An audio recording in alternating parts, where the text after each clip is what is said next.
आशीर्वाद। कभी अलग न हो माँ बेटी की यह जोड़ी।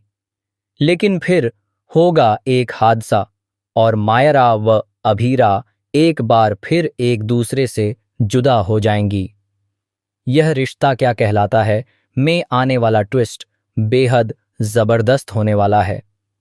दोस्तों, कहानी में आप देख रहे हैं कि अब मायरा को अपनी माँ पर पूरा भरोसा हो गया है। और हो भी क्यों न, आखिर अभीरा इतने समय बाद उससे मिली है। मिलने के बाद मायरा को यह एहसास हुआ कि उसने अपनी माँ पर भरोसा न करके कितनी बड़ी गलती की थी। इतने सालों तक वह बेवजह अपनी माँ से नफरत करती रही, जबकि उसकी माँ हर दिन उसकी याद में तड़पती रही। ऐसे में अगर बेटी अपनी माँ के प्यार और भरोसे के लायक न बने तो यह बहुत बड़ी बात होगी।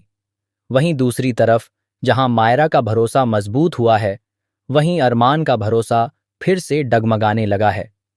अपनी बेटी के प्यार में वह हर बार गलती करता है और बाद में पछताता है, तो ऐसा काम ही क्यों करना जिसका पछतावा हो। आने वाले ट्विस्ट में आप देखेंगे कि मायरा फैसला कर चुकी है कि उसका केस अब अभिरा ही लड़ेगी। दादीसा की बातों ने अरमान को भी झकझोर दिया है और उसे एहसास हो गया है कि उसे अभीरा पर भरोसा करना चाहिए। अब कहानी में बड़ा मोड़ आने वाला है। अभीरा को एक अहम सुराग मिलेगा कि उस दिन मेहर, मायरा और मुक्ति तक कैसे पहुंची थी। लोकेशन आखिर किसने भेजी थी।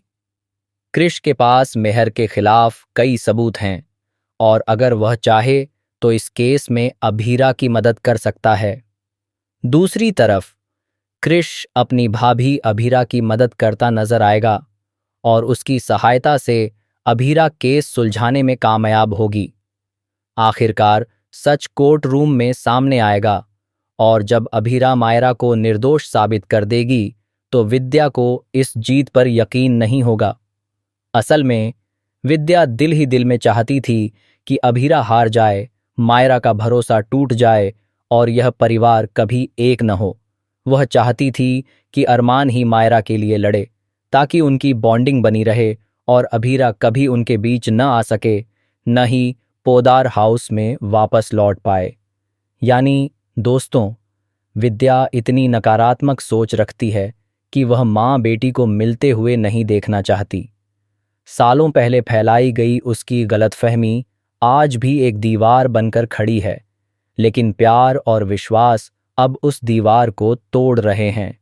आने वाले एपिसोड में जहां अभीरा की जीत होगी, वहीं मायरा खुशी खुशी अपनी माँ को गले लगाएगी। दादी सा भी इस जोड़ी को आशीर्वाद देती नजर आएंगी